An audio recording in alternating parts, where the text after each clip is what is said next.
Hello and welcome to another episode of the Way We Grow podcast, a production of the Craft Growers Network. I'm your host, Nick Wolf. Today, I have a co-host with me, Gabby Bronstein. You can find his work over at gabbysi.com, kind of his new domain where he's getting all of his genetics out there to people. And today, our guest is Chris Coates of Canna Nutrients. Chris, welcome to the show. Thanks for having me, guys. Stoked to be here. Yeah, it's great to have you on. We've doing this show, I've been kind of building this network of friends, and it's funny how one friend recommends one friend of his, and that friend recommends someone else, and that's kind of how we came in contact with each other, which is great because it kind of shows the interconnection of this community as a whole, and how everyone's really trying to work together to either share information, share stories, and just build like a bigger community as a whole. And I love that. So, thank you for joining me today. And, what's new in your grow world? I think that I saw that you were at the Dude Growers Cup this past weekend. Like there was a lot of stuff going on there out in Colorado. So tell us a little bit about what's been new with you. Man, the Dude Grows Show and the Dude Grows Cup was this last weekend. They hosted it at a new venue, Vermilion Hill, which is like this gorgeous wedding venue in Longmont, Colorado. And we're all connected to those guys, kind of like, you were opening the show up. There's this network of friends. Well, this Dude Grows Cup kind of came out of days of working at hydro stores in Boulder in the Front Range of Colorado. And the event's pretty sweet because they have a national draw. There's people coming in from everywhere, meeting people from Wisconsin, Minnesota, Virginia, Maryland, South Carolina, people coming up from Arizona. It's a cool event, man. It's a hobby growers cup, and there's all sorts of vendors there doing all sorts of silly stuff. It's pretty cool. That was Saturday, and the weather held out. It was great. I don't know what the number was, but it looked like 500 people or so in attendance. Nice. So it was a pretty good event, man, with some good energy. You go to a lot of these different tasting cups and weed events these days, and I don't know, sometimes it's just like a wet fart of an event. And this was definitely not that, This had culture, this had motivated growers, people sharing flower products, really, really pushing the limits with how high the quality got in some of this stuff, I think That's awesome. There was everything from like live soil in the competition, just salts and LEDs, bunch of canna growers in the mix. But it was cool to see everybody get together, man. It's a fun event. For sure. Were there what do you any think? Standouts? What's that? Go ahead, Gabby. I was gonna say, what do you think makes it so that it becomes such a draw from people all over the country? I think the Dude Grows podcast and the community they've built in the last 7 to 10 years has been a big part of it, Scotty with Recharge and Growers is a part of that network too. He's one of the co-hosts of that show, and he has a couple products that work really well, especially with some of our camp products. And we've seen that help these growers go from beginners to novice to, advanced growers in their basements. And they've really helped the community, the home growers, learn how to grow quality flower in a relatively low cost situation. So yeah, it's a good network, good group of people. I'd definitely check out their podcast and their community. They got a good forum, and it seems to bring in a pretty decent, cast a big net, I should say, across the country. For sure. What were some of the standout in terms of flower that you saw there? If you got to sample any yourself? Yeah, I mean, there was a lot of it. It's funny, I think people look at a lot of the winners out there in the industry from past years and try to use those genetics to see if they can do it better. And we still see a lot of this Dante's Inferno flying around out here. We see a lot of Super Boof that was on the menu, which I thought had already kind of been like kicked down the road a couple 2 years ago. A lot of classics coming back, man. Some people just running straight GMO. That was really good to see. That was even in the hash competition on Sunday. That was pretty cool. Sherbanger 22 was out there quite a bit. Um, and there's all sorts of stuff. You know, if you go to their website, you can see all the shit that was registered. We set up with Canna as a vendor, and when those events happen, sometimes it's like I set up the tent and put out some swag, and then I don't stop talking and standing for a day and a half. You know, For a lot of sure. people coming by, dropping weed off on the table. Um, Man, you guys talked to Jarrett. You know, Jarrett was there with Next Big Crop, and I partied with Jarrett Genetics, and a lot of his genetics are in the mix too. Um, what was out there, man? Yeah, his Sherbanger 22. I know he's got his the Cookie Rack is a favorite of Jarrett's. I didn't see any of that in competition, but yeah, there was a bunch of good shit, man. It's hard to put my finger on, That's awesome. but For sure. Well, part of the show is I like to find out where people sort of got their start in gardening in general.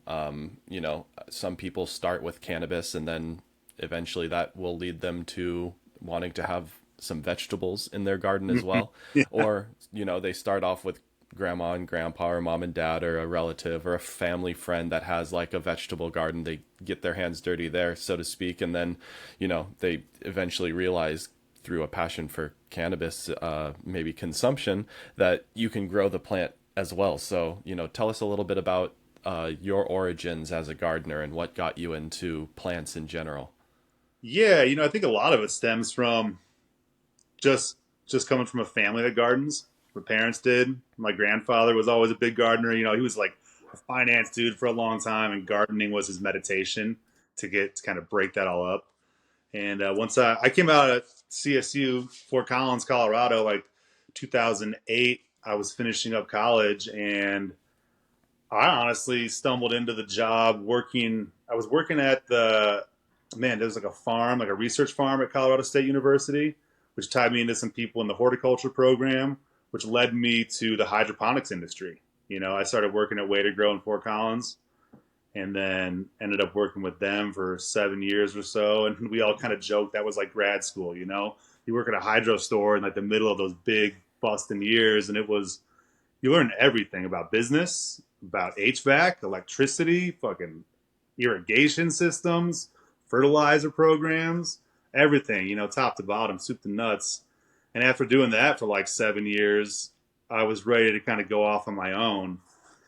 Got into some bigger, some larger canopy situations when the hemp boom happened, and that was pretty fun up here in Colorado. Um, was doing that for a while, stepped away from like the retail side of things, but was still working with Canna pretty tough. And then they ended up pulling me in like 2017, 18, and been with them ever since. But was selling their products back in the day at Way to Grow, and that's kind of how I got piped in with them. For Believe in sure. the product, you see all your customers having success, and it's just it's a hard gig to turn down. Definitely. In terms of your own like personal experience with growing cannabis, what sort of setups did you have? Did you do like any small home grows starting off? Did you do anything, guerrilla growing out in the Yeah, hills and the mountains? Like, what was your deal with that? man, it was pretty fun. I think my generation of gardeners, right? I'm starting to see all these different generations of growers throughout the mix now, especially the young guys coming up. But my crew kind of came out of Fort Collins, really pulled in by the strawberry cough. Like that's what like sucked us in. And we were back then growing cough, skunk one, Romulan was popular, and then it was like golden goat. And that all started off like, scared college kids growing in the attic, like handing up 5 gallon buckets through the little attic hole to my homie because we found some landlords that were like, yeah, it's cool, go for it. And then, the next house you rent, you're looking for something a little more substantial. Maybe you put like an 8 inch hole in the middle of a master bedroom drywall, that kind of shit happens. And you start learning like the techniques of like how to manipulate a house and turn it into what you actually want it to be.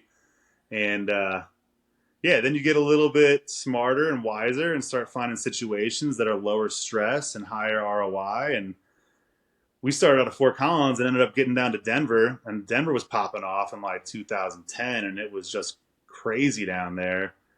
A couple roommates that also worked at Way to Grow, so we always had the network connected and all the gear and everything on lockdown. And man, I was just talking with people this weekend at the Dude Grows Cup because a lot of those guys are all kind of came out of Way to Grow University and then like splintered out into the industry and coming back and like talking about just how many genetics we had access to at the time. Like my roommate and I had like fucking 100 different cuts of different shit that now would just take over the scene. It was everything you ever wanted, like SFV and fucking the tangerine, like all sorts of cool shit that you can still find today, but it was when things were hot. It was great. So starting off small and getting bigger and bigger, and then once I left Way to Grow and started on my own, man, we had a really cool situation at one point. We were running a hemp license up in Buena Vista, Colorado, and we had this geothermally heated greenhouse that was tapped into a hot springs up there. And the hot springs feeds a couple of the like actual public hot springs businesses, but the space was dope. You can actually go now and go. They turned it into a hot springs resort, so you can go check it Oh out wow. and hang out right next to the greenhouses. But at one point, we had this Ghost OG Golden Goat cross. We were calling it the Golden Ghost, and we had like 20,000 square foot full, ready to go.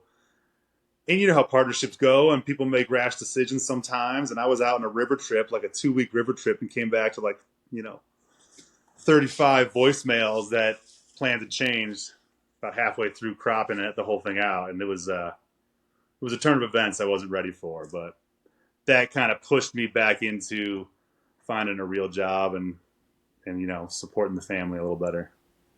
Fair enough. Fair enough. Yeah. So what was your growing style like when you were doing some of these house grows? Like what did that look like for you? Man, I started I off want to. I want to know about the attic grow. yeah, the attic grow. That That's started that, off that's the classic. I think that Yeah. was Sunshine number 4, passing jugs of like Humboldt nutrients up into the fucking attic with the homie. 5 gallon buckets like pre-mix and throw them up there and heat water. I remember when we stuck those plants, we didn't even use like a dome or fucking cubes or anything. We just took branches from the homie's basement and like broke them off and stuck them in the dirt, and they took, and we were off to the races. Yeah, that was like Pro Mix and Humboldt Nutrients back in the day, and learning about all sorts of fun shit. And then I quickly turned right to Canna from the get go and started using their soil and soil nutrients because it was an easy 1 part veg, 1 part flower, pretty hard to fuck up. A little bit Sure. easier than the complicated Humboldt line at the time for me. I was so new to it. I was using like their 5 or 6 different parts. But with the Canna Terra program, it was super easy. And then after that, we got wise and started irrigating everything. And once you start irrigating stuff, you're not really on the soil game much anymore indoors. You can irrigate outdoor all day, but the dry back indoor just seems to be an issue. So we switched over to cocoa. I mean, cocoa's fucking great, man. You get the best of both worlds. You get the yields of synthetic hydroponic growing, and you can find the right additives, especially the shit that we have, where it's like it works in your irrigation program to get the organic flavors and the synthetic yields, and it comes together and gives you everything you need. So I've been on the cocoa train for 15 years now. For sure. Yeah.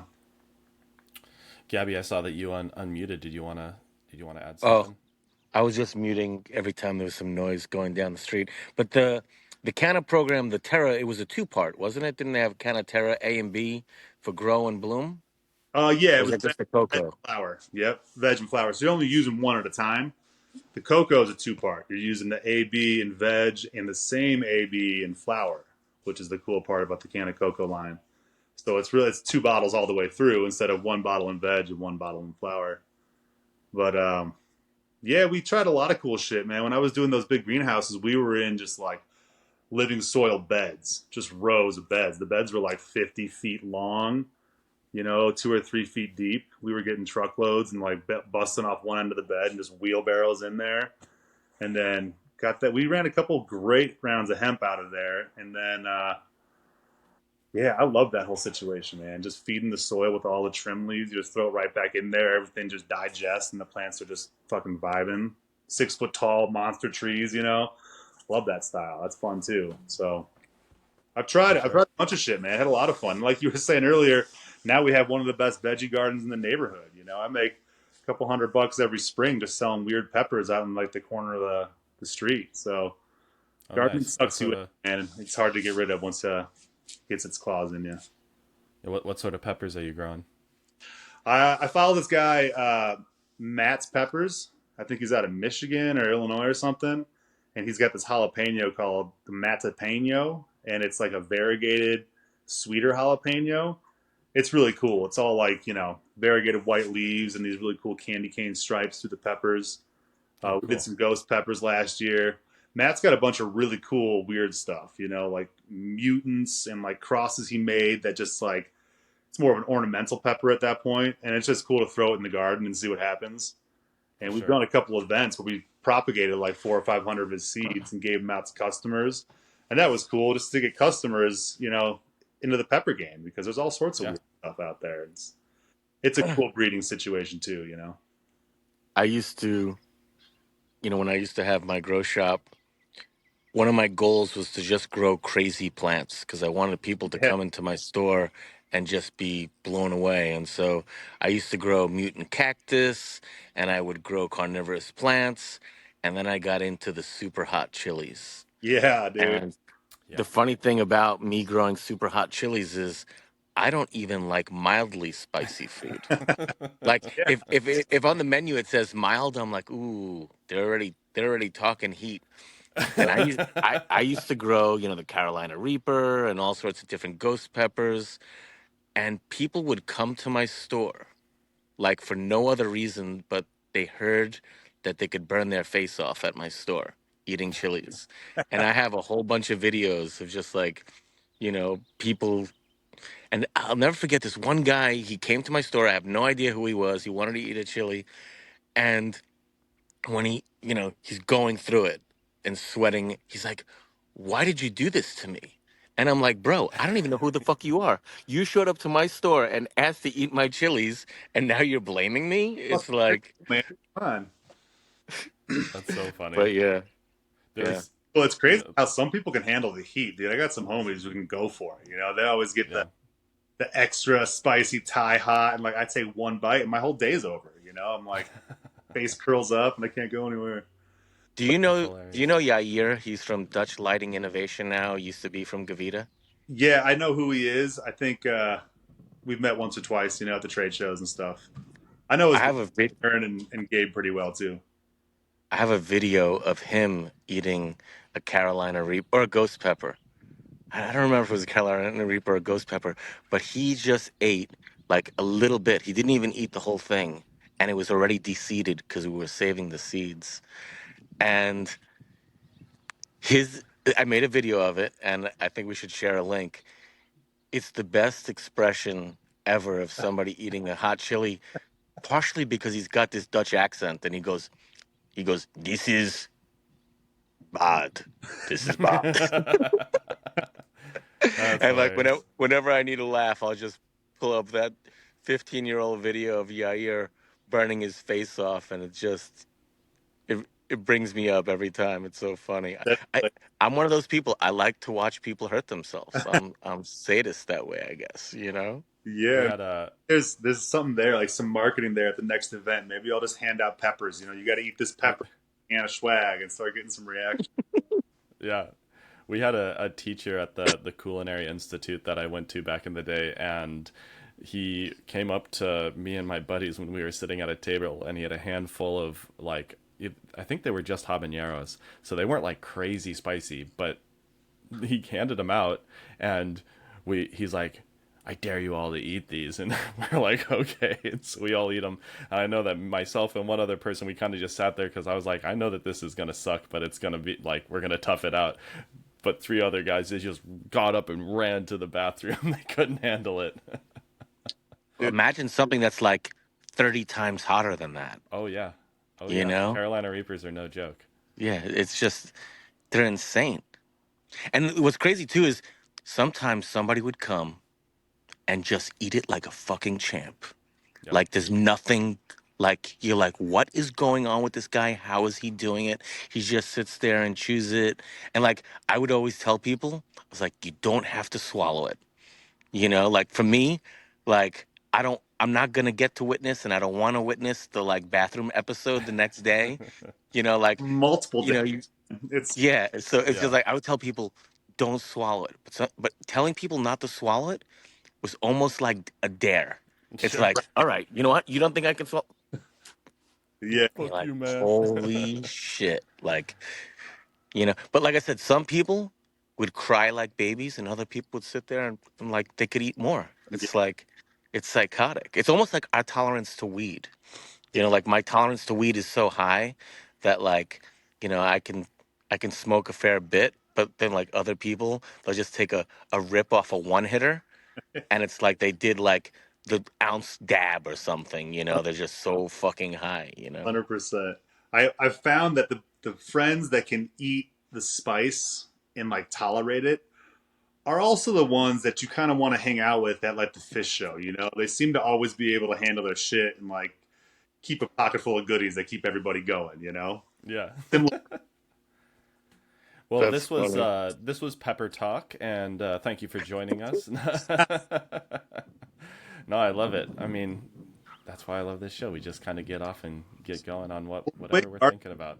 now too in the market, like it's no surprise. Like the gardening interest at some point shifts from like the cash crop to the meditation and the hobby of it, and like Hmm. I love it, man. Like I love gardening, and what I'm seeing a little bit more of too is like a little bit of permaculture action in some of these gardens, and it's not really a production scale, obviously, but people throwing in all sorts of other plants into their gardens to help, you know, keep pests away or be the canary in the coal mine to show them what's actually in their garden before it gets to their cannabis plants, and I love that kind of stuff. For Mix sure. your actual vegetable garden for the summer, like why the fuck not? Yeah. Well, through your experience with growing, what are some of the lessons that you learned due to setbacks as well as successes in your gardening experience? You know, both with cannabis and vegetables, or even things that you might have seen or witnessed at other facilities that you were either helping implement a new program with, or helping them out in one facet or another. Yeah. Always set a timer when you start filling that reservoir, man. We got a funny joke, like you're not a real grower unless you flooded your basement at least a half dozen times, Like that's like cutting your teeth. Um, Yep. Dude, that's funny. We've said the same thing, same exact thing. And I have a crazy story about flooding flooding a room. yeah, I mean that's what You're bringing back flashbacks. you run enough rounds, you fuck up enough gardens where you're like, huh, yeah, okay, I get it now. Like preventative maintenance. Most of it's custodial work, right? At the end of the day, Hmm. like commercial facility, it's all custodian work. And I think we settled at one point on like back in the day, one human can manage 40 lights worth of cleaning, and that's like max 50 hours a week working your balls off. Um, One of the early lessons I learned, besides just how to not flood your house, was giving yourself more space in the garden to work. You try just packing plants in there just to utilize all the floor space. And yeah, if you got light and you got canopy that's open, fill it with plants, but you got to give yourself room to work, right? And that was Yep. easy. It took a while to learn that, but then once you do, you're like, oh shit, everything's clean, it's growing better. It's all cola and tapa and none of this larfy bullshit I got to deal with now. For sure. And then No, automate. And once we started automating and trellising shit out in the basement years ago, it's like, holy fuck, amazing. And then from there on out, you start really looking at every room different when you build it out, right? It's like where's the maximum square footprint go? Where's the trellis gonna come from? Where are the lights and everything hanging from? And then commercially, it gets into like really cool situations where you see people retrofitting buildings or building from the ground up, and every situation's different, right? Like I got buddies in Boulder who are trying to figure out how to store water, and I got other buddies who are like trying to figure out how to correct the heat coming in through their greenhouse because they built it at the wrong angle. So now they got to like take their soil when they get their soil landed, they go put it on that side of the greenhouse to cool it down for this time of the year. Like every situation is different, and I think that's really what it comes down to, is that you can't just tell someone how to do something because no one's going to do it right. Even the best growers out there who have a homie come watch their garden for the weekend, like something always goes wrong, you know? It's just Yeah, a matter of kind of being able to spin a bunch of plates at once and understand how to keep the whole thing afloat and moving forward. But I want to definitely. hear a story about flooding out some spot. I thought we were gonna like quickly go by that. I was like, maybe I shouldn't tell this story. No, it caught. Nope, you already brought it up. Oh my god. I tend to. My name's Gabby, so I tend to want to tell a lot of stories. But this was one of my first grows in California, so I can say that at least I was still a rookie when this happened. But I was growing in a spare bedroom, and I lined the walls with, or the floors, and then up the wall with pond liner. Okay, so that Okay. now there was carpet under the pond liner. Didn't rip the carpet out. you know, but didn't want the carpet to get wet. So, and the reservoir was in there, and it was like a giant, at the time, 100-gallon reservoir was giant. And so I went to fill it up, and it was taking so long, and I got a phone call. So I left the hose running, and, I just answered the phone real quick. By the way, before cell phones, to date myself. And, but then when I got off the phone, I sat in front of my computer, and my computer was like right in the neck, like the back of my computer was like right next to the grow room, like the grow room door. And I just got involved in something, and I forgot it. The next thing I know, I'm hearing this sound, and it sounds like whoosh, whoosh, whoosh, whoosh. And I'm like, holy shit. And I go into the room, and the pond liner was holding the water.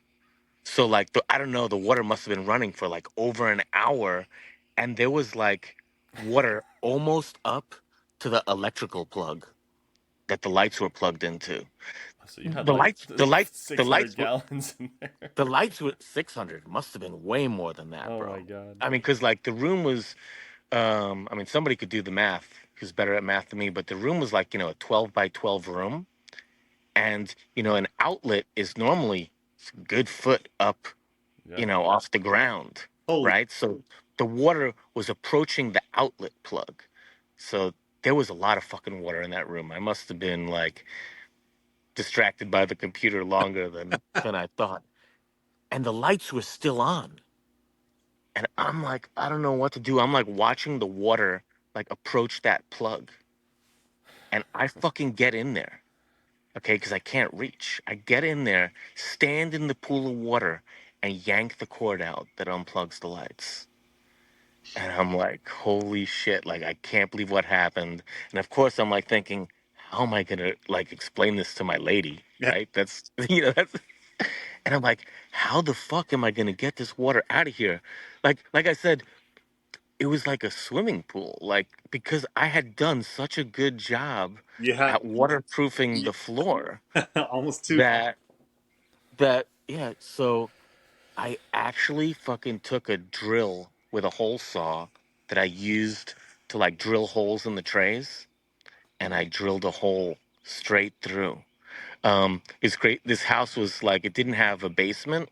It just like had a foundation that like with pier and post, so it was like off the ground. So like when I drilled this hole, the water just went under the house. It was totally fine.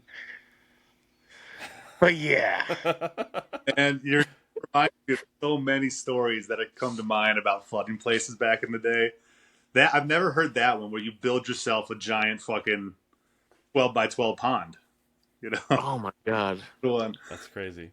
All right, my turn. I was working with my homie at Way to Grow. you're And blushing already. By the way, just so you know. what's that? You're. I said you're a pretty pale guy and you're starting to blush. So I can tell this is gonna be a good one. It's all right.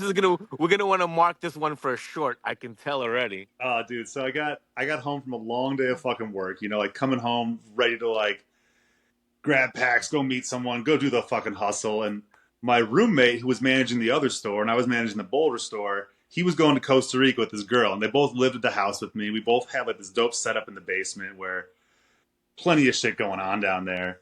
But it was like kind of getting midwinter, like getting into winter, and they were heading to Costa Rica for a couple weeks, and they left early in the morning. And when they left, homegirl like cleaned the house up, whatever, did the dishes, turned the thermostat down because like she doesn't want to waste power in the house or whatever. And I come home, maybe it was like the next day or something. I came home the next day and she had turned the heat down and the fucking pipes had burst. And I get into the house and the water is just spraying on all of the fucking radiant eights from the broken copper pipe, and the lights are about to turn on, and the whole fucking floor is like you've seen like the golf courses where they get inflated greens, and like the water is like bubbling up underneath the carpet. It's pretty much what's going on, and I didn't know what the fuck to do. I killed the lights, called some homies to come over with shop vacs, and it was just like 7 or 8 shop vacs going out the fucking basement door, up the stairs, dumping them in the backyard, run to Home Depot, get acquainted with the floor fan section, buy as many fucking floor fans as you can. And at that point, we were growing live soil in the basement. So it was like just tubs of fucking dirt everywhere, fully Oh, saturated. That crop didn't make it, needless to say. But coming home to a sound that you don't know, that's the scary part. Where you're like, where's that fucking definitely. sound coming from? What the fuck's going on? There was another one, man. I was growing in these office buildings off Colfax in Denver, and moved into like the garage unit. Started growing in there, like framed the garage out, and then like another unit above us became available, so I took that one. And then there was a dispensary on the third floor, and I took that one, and I had like this whole corner of the building. And then some dude moved into the garage once I moved out, and he was like doing car stuff in there. And of course, one of my dudes didn't turn the water off, and it just went all night, dude, and just like poured from the Mm. top floor down to the second floor, down to the third floor. And I was pissed because all my grows were messed up.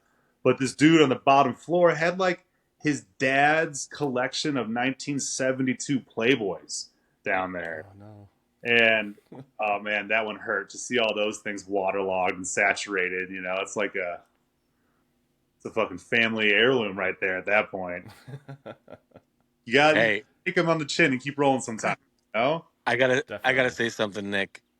I think we stumbled across, if not a completely new show, something that would just make like amazing shorts. Is like we ask every guest to tell us one of their most embarrassing grow stories about like when they flooded their place or For sure. when they fucked something up. oh I man, think Yeah. that story, would just make some, I think that would just make some great shorts. I dude. feel like it's always a great Way to grow. I was like, I should have kept memoirs, man. Yeah, I'm sure you have the storylines. Like you work at those stores in the heyday, and people come in with the wildest fucking stories. You get dudes who've never grown before with like a 6 foot mother plant strapped to a flatbed, and they just came ripping down the highway with it. And they're like, how do I make this thing look better? And you're like, the fuck's going on? Well, You know, I was in Mendocino County. you saw the You shit. know, I had the first grow shop in Mendocino County.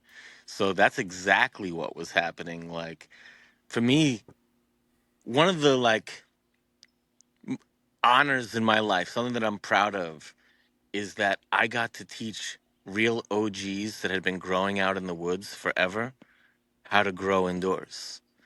And the first step was to convince these guys that they didn't know everything, because like they'd been growing weed for years and they just thought they were just going to throw a light up and that everything was going to be exactly the same. But yeah, so many like memories and stories of just like these old timers coming in, you know, trying to grow weed. So I do miss the grow shop for that reason. And it's one of the things that I really enjoy about doing these shows is when I stopped growing to open up my shop, I realized like how much I love talking to people about growing weed, and like I like it almost as much as actually growing. Sorry, there's a car driving by, but I like talking to people about growing weed, and yeah, so having the grow shop, that's how I learned, by talking to so many people and like learning from their experiences. And Uh-huh. you know, I it was one of the best times, is having that grow shop. And the way we grow, oh excuse me, way to grow, that was like one of the best shops in Colorado. I used to have a wholesale company, and I think we sold to you guys a little bit, but like you guys were doing such a great job in spreading out. Like, how many shops were there? Man, when I left in 2016, and I think there were like five, and they got up to seven at one point, and then started scaling back. But yeah, it was a good time, man. Colorado blew up for a long time, and like we were just talking about this too, like at the Dude Grows Cup, about how during that time in the heyday, like we had some of the best growers around here, and the weed was fucking phenomenal. And then Michigan and Oklahoma opened up, and like a lot of the growers left to go there and start doing shit, find the next wave. But the weed is still fucking great here. The commercial weed, a lot of the commercial weed grown commercially, salts just dry out in the Colorado climate and just fucking poof away. Looks like garbage 6 months later. It's like brown or whatever. But if you're growing like boutique weed in Colorado still, like there's fire out here, man. There's some really high quality shit. And it just, I don't think Colorado gets the credit for that time in this whole culture's storyline. There were 3 or 4 years where Colorado was the spot to be. It had all the fucking best growers and the best genetics, and we all learned from each other at the same time. It was fucking awesome. And now, Colorado went legal before California, which is something that a lot of people don't know. yeah, it was the first real rec market. Like it went med for like I don't know a couple of years, and then it went full bore rec, and it was on, man. It was. Hmm. And there was always that gray line between like, well, what's rec now? Is this like 100 lighter medical grows still going to make it? And that gray market shakes out over time. And now it's like commercial grows and maybe people growing for themselves, but there's very little trapping going on in this area anymore. For sure. Maybe Um, personal growing, Yeah. but not to make yeah, money. definitely.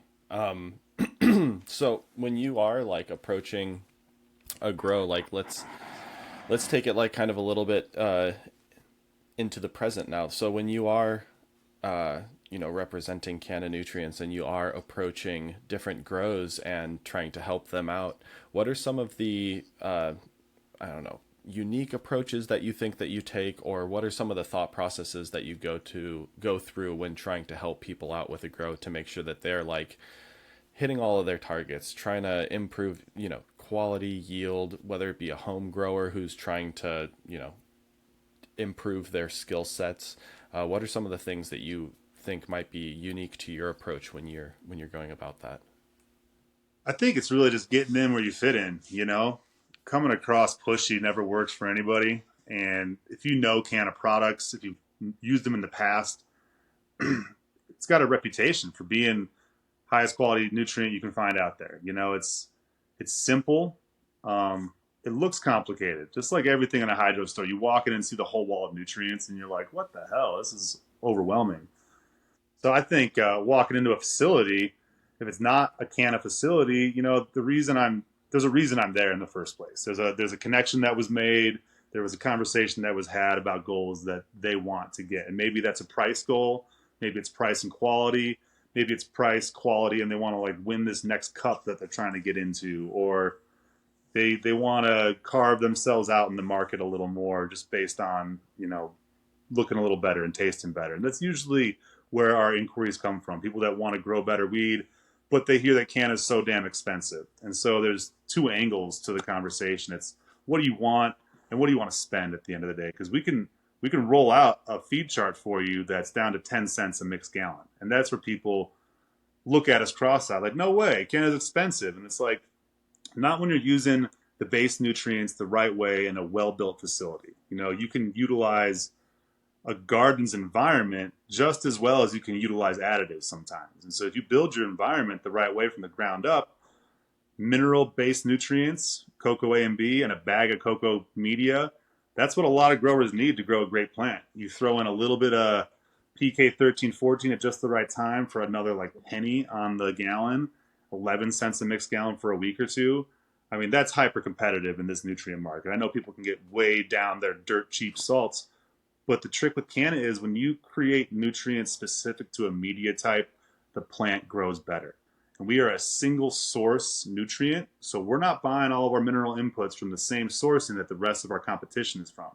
We get our stuff specifically from the relationships we have that predate Canna as a business in Holland back in the 70s and before that. So we have a unique sourcing system. We also have unique products designed for specific substrates, and we can get that price per mixed gallon way down and produce quality, the kind of quality that people want to come back and buy a second time. It doesn't just photograph well and sell the first time. People come back for it, and we're seeing this resurgence in the market right now, where people want to grow better weed again to carve out their niche.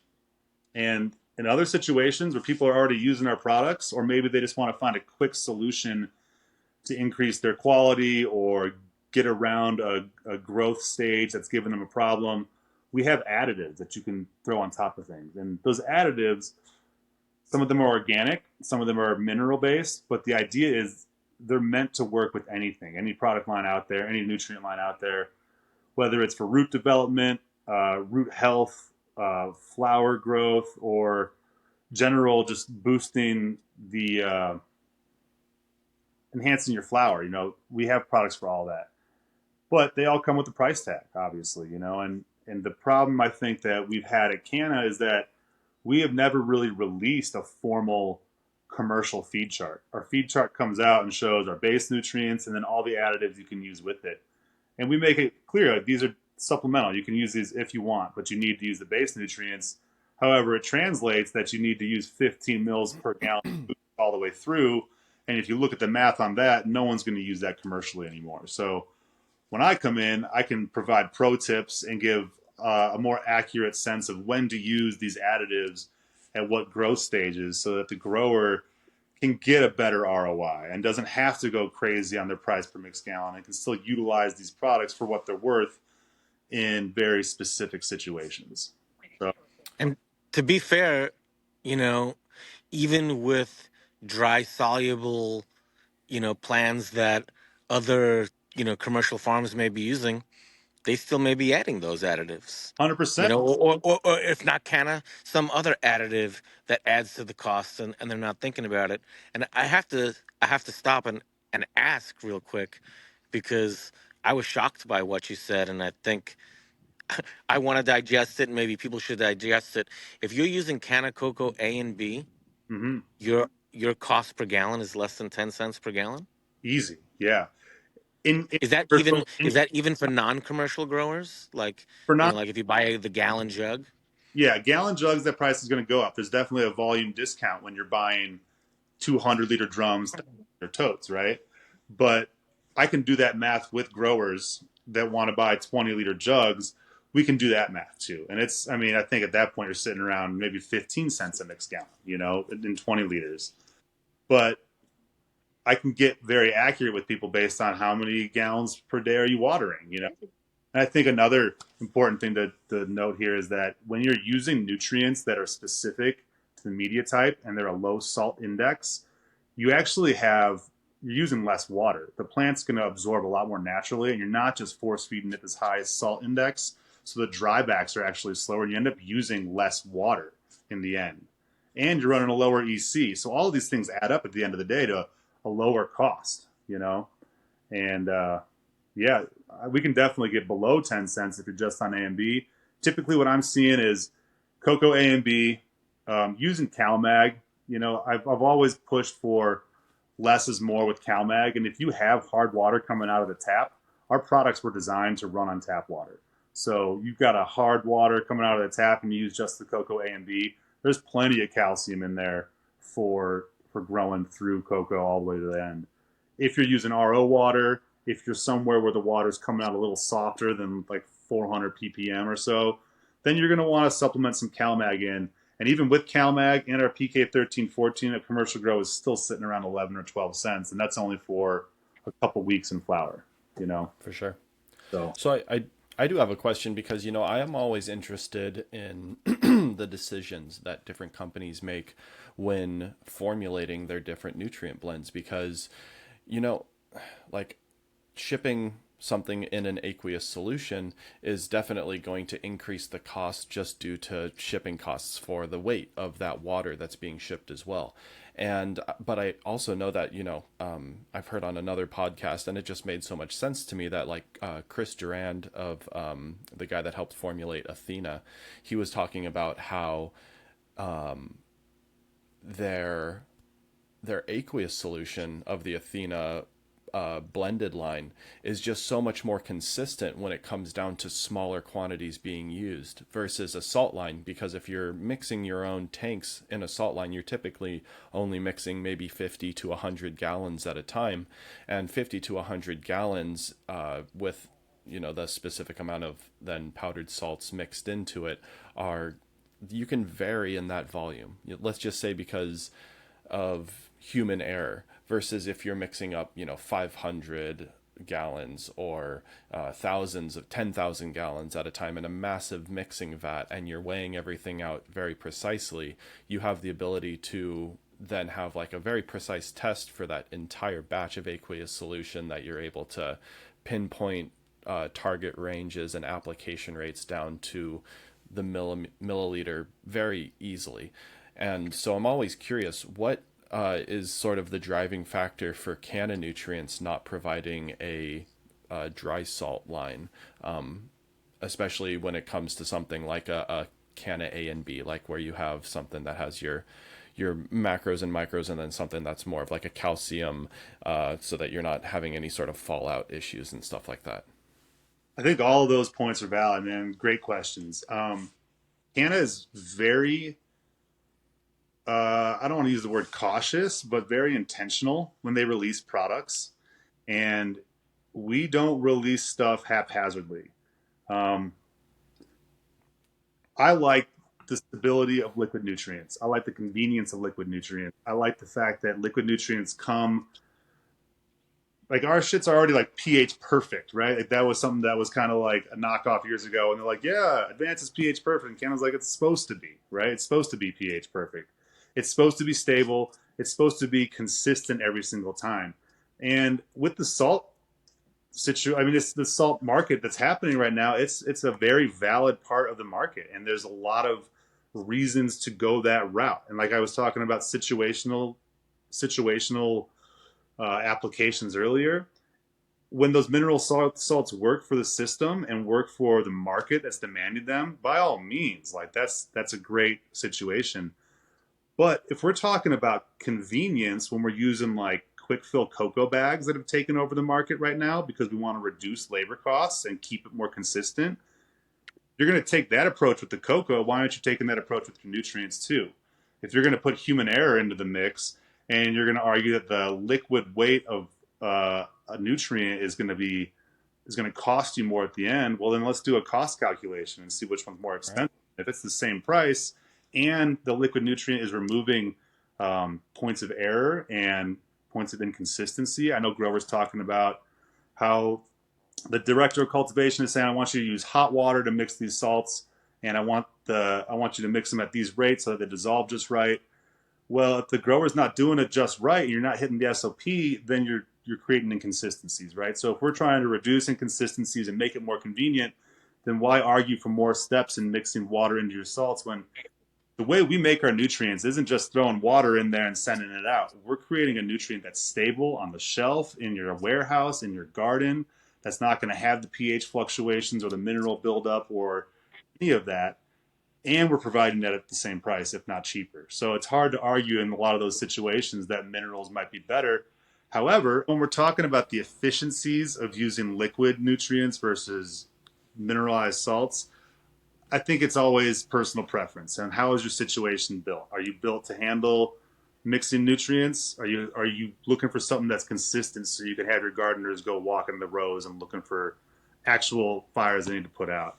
And I'm not going to sit here and knock mineral salts, because I do think there are great applications for them out there for a variety of different gardens that use them. And in that situation, that's where I love to steer people towards our additives, is how can we make this synthetic grow just a little bit more organic? How can we add more flavor to this? And that's where using our products like Rhizotonic and Boost are really like the key factors there. And I see that all over the place where people are using mineralized products, but then throwing some additives on top of it. And at the end of the day, you're going for the same thing that Canna has always tried to achieve, which is synthetic yields, organic flavors. And that's what I really They call see. it organic now, right? It's organic. Yeah. Yeah, another one where like Canna's, we've always taken the approach like, yeah, that's how it should be. Like when Advanced came out with their pH Perfect line, we're like, yeah, that's how it should be. And Psycho was like pharmaceutical grade inputs, and it's like, yeah, it's how it should be. And now it's Would you organic, and we're like, yeah, that's how it should be, and how it always has been with Canna for a very, very long time. It's just for at the end sure? of the day, an international company doesn't have the same marketing reach, and we don't have the same, um, audience. Especially when you have the Dutch accent on all your marketing, it doesn't always translate so well. But Would you I find it endearing, yeah, for particularly when sure? your ear is like, this is bad. it's a great Would you accent, man. It really is. would you touch a little bit on the stability factors of the liquid nutrients? Oh yeah. Like with the like the pH balancing as well as the stability, like shelf stability. Would you mind just touching on some of the like what makes that stability occur? What are you adding to it, if you can talk about that, that makes it stable? Because I feel like for a lot of people when they are mixing, let's say just like salts by hand, a lot of the times you're going to get a very acidic solution. And if you don't have that buffering capacity in there, sometimes your pH from, like, let's say you're mixing your tank every other day. Day one, you're fine. Day two, your pH is way higher or way lower. Like, what are some of those factors that you guys are looking at when formulating these? Hey, Um. can I say something real fast? Because I've run into this, and y- so one thing I wanted to say is if you're a small grower using a liquid fertilizer has serious advantages, and if you're trying to use a dry soluble and measure out small quantities, like what you're describing, Nick, that's when you can run into some trouble. Oh, for sure. And the biggest thing that I've seen happen, and I think anyone that's used dry solubles this way will see happen, is that they pick up moisture. And when they pick up moisture, now you can't measure them or weigh them properly. So now you're not actually feeding the plants what you think you are. For sure. So that's a huge problem. For dry solubles, they're best used when you have a formula, like let's say you're using a dosatron or something, some type of dosing system where you're putting 150-pound bag into 155-gallon barrel of fertilizer. You're using the whole thing, For right? So sure. like maybe you put 2 bags or 3 bags, but you're not leaving like a half a bag or a Right. measured amount, you know? Well, this So is where I always like to suggest people creating their own personal EC contribution charts. So, by, like, if you have the ability to mix a large batch of a salt fertilizer, you mix up that aqueous solution, you mix it in the correct ratios to make your 3.0 EC solution or whatever it is that you're using. Note those down and then build your recipe back up from zero point 0.1 EC, zero point 0.2 EC, zero point 0.3 EC, and make sure that you know what each of those contributions are in the grams of the dries. And so what you can do is if you have a target EC, you add your part one, you mix it up, you hit your target contribution EC, right? So you don't actually even need to make sure that the salts are the same weight based on if they've absorbed any moisture from the environment. You just are hitting that target electrical conductivity. So weight doesn't matter at that point. It's your guiding tool to make sure that you're reaching that electrical conductivity, but it's not necessary to actually reach the electrical conductivity you're looking for. So then you have that, then you add your part B or part C, however many parts you have, as long as you have those contribution factors in play already. Doesn't matter if you have the moisture additions to your dry salts. But that's just a little bit of an aside, because it's totally fine for people if they do have salts that are caked up or, you know, wet, or some of those old magnesium components that they would have would turn the whole thing into like a sludge after being open for a week or two. So just a little bit of an aside. But Chris, I'd love to hear a little bit about your thoughts on like the stability of what makes the product stable. What are the target goals for the company when setting shelf stability and pH stability? A lot of it's just consumer driven, right? So I'm not going to sit here and pretend that I'm the chemist that formulated these products. I'm not a trained horticulturalist by any kind of uh, scholarly metric, but um, I want to back up to the point where all this conversation we're having about how to measure your mineral inputs is taken away from gardening. It's putting you into the chemist mindset now, where you're spending so Mm, much time trying to figure out the best way to mix your mineral salts. Canada spent the last 30 years already doing it for you. You could be back in the garden looking for anything else, And so, if we're providing it at a similar cost, we're really spending a lot of our time on something that we don't need to focus on. It's like, are you going to go try to build yourself a pump to move the water too? So it's like all these questions start to build up of why are we focusing on utilizing minerals if we're not growing at an agricultural scale that justifies it in the first place. for sure. I do, like I said, I'm not knocking mineral salts at all because they do have a very good application when used in the right situation. I think they're brilliant. It's what big ag does. It's like the way of the world when it comes to growing plants at scale. When it comes down to the smaller sizes and you're growing in a basement, you're mixing a 50 gal res, and it's not just using a 50 gal or a one bag of minerals. You need every drop of liquid nutrient to be the same ratio, right? You need everything to be suspended, balanced, and ready to go drop by drop, as opposed to doing like tablespoons at a time. You're never going to get the homogenized mix that the bag is going to have altogether, right? Um, Right. to answer some of your questions in terms of stability, like referring to the pH specifically, growing in cocoa, a lot of that driven by calcium. Calcium nitrate is a product that when you mix it into your nutrient solution. So here's kind of like an anecdotal story of how Canna developed their own CalMag, which is a little bit different from everything else in the marketplace. Talking earlier about tap water and how cocoa A and B has enough calcium when used with tap water. Well, say you're an RO, like a lot of people are across the country, you do need an extra calcium source in there. Calcium nitrate from a lot of products in the market goes in and mixes in well, right? It looks like the pH is going to be pretty stable. It's going to hold around 6.0.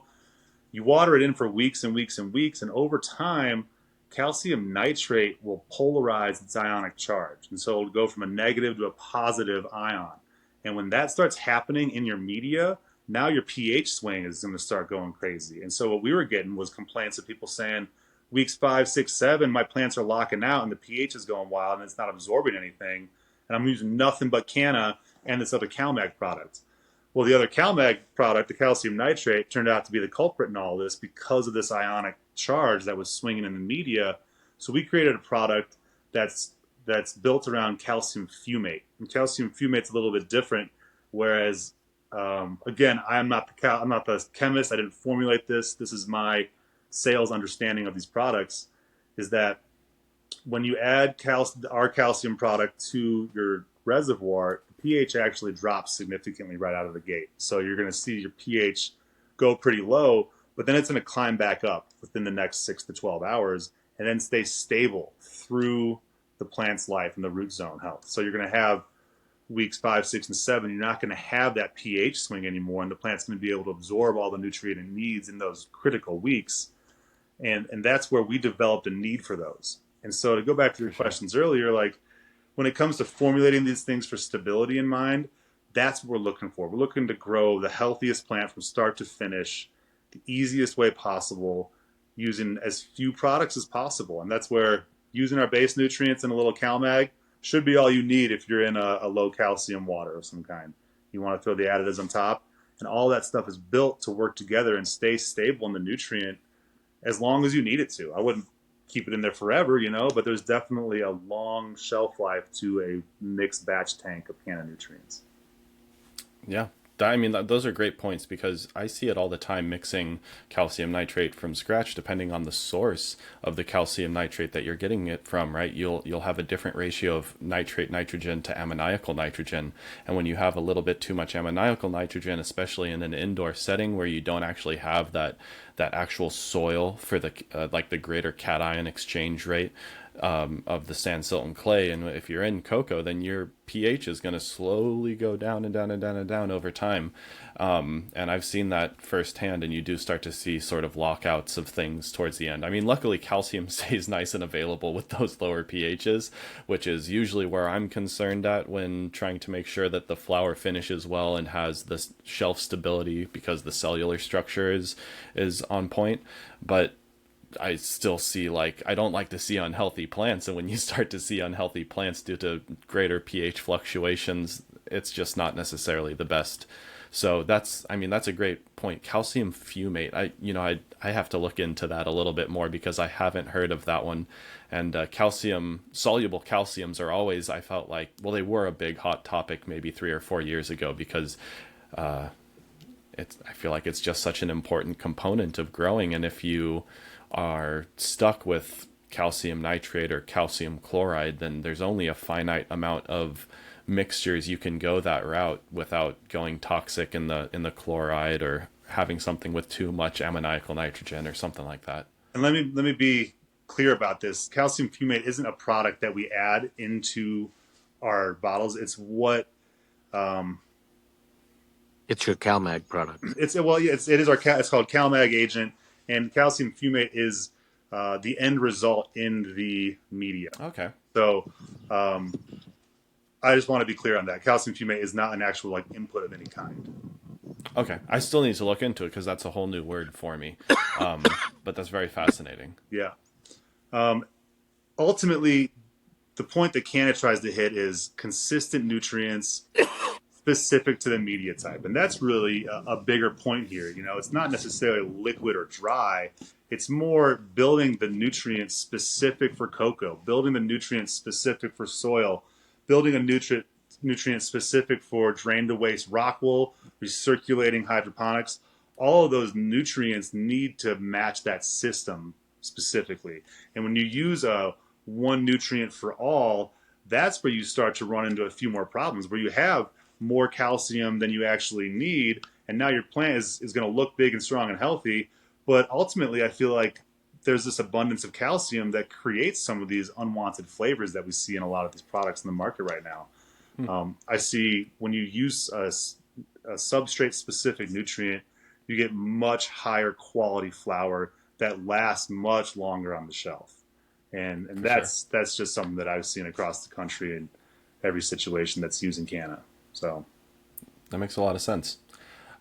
If you were to, let's make this a two-part question. So, from a home grower perspective, as well as a commercial grower perspective, if you were to be suggesting Canna Nutrients to both home grower and commercial grower, what's the easiest setup that you would suggest for both? Like, what's that, straight out of the box, easy to use, man, hit your numbers? it really doesn't get easier than the cocoa A and B. It's 2 bottles and a bag of cocoa. You know, like you're off to the races, and then whatever your situation has available to it, you can add irrigation. You can add, you can hand water in additives if you don't have the irrigation setup. Maybe you're running like really, really low gallon per hour drippers, and you don't want to run the boost or the rhizo through there at all. Even though they're great in irrigation, you want to hand water them in because there are organic components in the boost. It's all about the situation, and I think the cocoa is really good at being a flexible media where you can get a really high ceiling out of it. You know, Rockwool has a really high ceiling, but isn't really that flexible for a home grower. Dirt, is pretty simple and hard to mess up, but overwatering happens everywhere, right? So it's really more of like figuring out who you're talking to and what they're capable of. I mean, I've set up plenty of people that were like, I don't want to do anything, so I'll go build them a little irrigation system in cocoa, and I'll come over in a couple of weeks and change the watering cycle or whatever. And other people are like, I just want one plant, set me up, and then I'll put them in soil, and then it's just an easy dry back, cycle. So I think Abby would say that too. Working at a hydro store, you got to ask a ton of questions to figure out what's going to work best. But with our nutrient program, the media matches the nutrient, and then the additives work across the top on all of them the same way. Cool. Something I wanted to say was, I've been, I mean, I'm no longer selling Canna like you are, but I started selling Canna, I think it was in 2002. I was one of the first six stores that sold Canna Nutrient. And Euroan and, some of the guys came into my shop and they, told me that they wanted me to be one of the first stores to sell Canna. And, I can say pretty much exactly, what Chris just said is the Canna cocoa is such an easy formula to use. And what I remember, and I got a truck coming by, so it might get noisy for a second, but I remember that,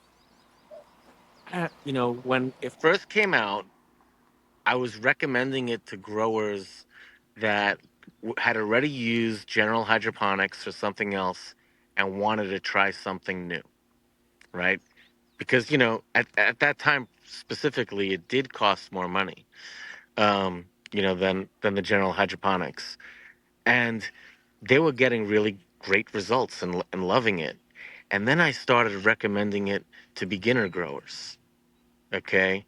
Because it was a really simple formula.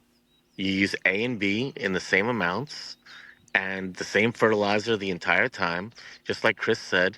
So after a while, it just became the fertilizer that I recommended for everyone because the beginner growers had it really easy and it was a formula that was dialed in for them. And then the expert growers, they were getting better results. And by expert, nobody was even an expert back then, but as far as indoor cultivation. But the more experienced growers, they still did better with Canna, And I mean, I love this stuff. Personally, I love this stuff. I have a few technical questions like, um, with Canna, the A and B use the same from start to finish. And even though I've used this stuff, there's things that have confused me about it Sure. that I, maybe forgotten. But it's just like, how is the fertilizer able to, how are you able to design a fertilizer that you don't have to switch from veg to bloom? That's, I love you that, know, man. What a great question. and then let me add the part B is what would you recommend for people that are growing mother plants, Yeah, okay, that's in a cocoa? great question. Because like I know that the answer to the first part is partially that they've designed it to be like a system that the plants aren't grown for that long, Mm-hmm. right? Like if you're growing a longer term plant, if you're growing it bigger, you're probably going to have to make some adjustment. You can't just use the kind of cocoa A and B, right? These are great questions, man. And this kind of unlocks the whole secret of cocoponics. Cocoa has been around as a substrate. Someone told me, like, what, the 1850s World Fair, cocoa was introduced as a substrate for growing your tomatoes in. But there was this problem where the tomatoes would get to, like, about to fruit and then would just turn yellow and die. And, like, they couldn't quite figure it out. They started just packing it full of calcium and they're like, oh, this kind of works, let's just do this. But then they realized they could do it and create a situation that really promoted better flavor out of the plant when you can reduce the calcium load. So cocoa fiber itself has a nutrient demand. When you stick a plant in cocoa fiber, let's assume it's buffered can of cocoa, right? You're going to plant your either your keg cup or you're going straight to your keg cup from a root. The cocoa fiber is going to absorb nutrients, and it's going to take the fiber about 3 weeks of watering to get enough nutrient charge in it where the cocoa fiber is now like, I'm full and happy and I don't need any more nutrient in me. The plant can take everything that's left over. Well, for the first 3 weeks, what the cocoa fiber is absorbing from the nutrient solution leaves behind a vegetative ratio of nutrients. So for the first couple weeks in your fresh cocoa, the cocoa fiber is pulling from the nutrient solution and leaving behind a vegetative nutrient ratio for the plant. that lasts like 3 to 6, maybe 8 weeks before the cocoa is so full and the plant has been receiving a flowering ratio for like the later stages of veg that the plant will start to like spit out hairs from the branch joints or something like that. That's like the only really adverse effects I've seen vegging longer than 8 weeks with our cocoa A and B. But this is really good pro tip information in growing in cocoa is that you want to feed your cocoa in veg while the plant's in there for at least 3 weeks. So you want to veg for at least 3 weeks before you flip into flower because you want the cocoa to absorb enough nutrient so that what your plant is now getting is a flowering ratio. What you don't want to do is transplant into fresh cocoa and flip into flower in the next week or so. You want to give yourself at least 3 weeks in veg, in cocoa, before you go into flower so that the nutrient ratio changes based on how much nutrient the cocoa is absorbed into a flowering ratio for your flowering cycle. And you'll get a much faster transition time if you let the cocoa nutrient build up in the fiber. Does that answer So this part is one? so that's never been explained so well to me before. I don't I don't know if in the past it was top secret Canna information that they didn't want to give, or what, but yeah, it's never been explained to me like that. But one question is there a solution for if you don't want to have a 3 week veg time? Like, Yeah. I asked you about the mother plants, but now it's just like, well, not everybody can veg for 3 weeks. Like, for instance, let's say you're a small tent grower Yeah. and you're growing a plant that has a big stretch. Yeah. Like, you know, so what do you do then? So if you're vegging for let's say like 2 weeks, right? It's all about like if you're going straight from a plug into your flowering, let's call it a 6x6 block, right? You even want to veg in that 6x6 block for enough time to develop a root zone, right? You can't just drop it in there and go into flower. I mean, you can, but you're not going to get the efficiency that everything you're buying is going to provide you. So scaling it back to the right situation is always most important. You've got to be able to fill out that root zone. So people are what the shortest veg time I've heard of is probably a week or something like that, in like a small four Yeah. by four block. Well, I was thinking even just 2 weeks. Yeah, I think A week is unreasonably short, right. but I think 3 weeks for some people might be considered too long. Yeah, I think the question I understand your question and I see where you're going with it. And one of the quick pro tip ways around that is adding more phosphorus through using our PK 13 14. So right when you get into flower, give it just a little shot of PK 13 14. The phosphorus stores will really drive the filling the last part of the cocoa's nutrient demand. But the cocoa A and B, ideally, you want to veg for at least 3 weeks so that you can fill up the exact ratio the cocoa fiber wants based on the cocoa A and B.